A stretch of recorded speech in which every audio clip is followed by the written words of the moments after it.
திருப்பூர்ல மத்திய மாவட்ட செயலாளர் செல்வராஜ் கடந்த 50 ஆண்டுகளுக்கும் மேலா திமுகவுல பணியாற்றி வராங்க.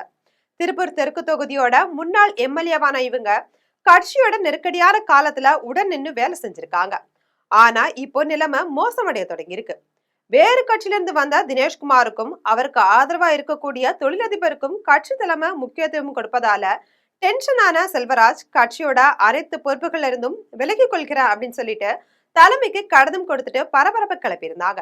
அந்த கடிதத்துல என்ன சொல்லியிருந்தாங்கன்னா, 50 ஆண்டுகளா கட்சியில விசுவாசமா இருக்கேன்.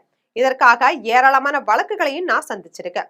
ஆனா கடந்த 2022ஆம் ஆண்டு முதல்ல இருந்து வேறு கட்சியில இருந்து வந்தவங்களுக்கு கட்சி தலைமை முக்கியத்துவம் கொடுக்குது. அதிகாரமிக்க பதவிகளும் அவங்களுக்கே கொடுக்கப்படுது.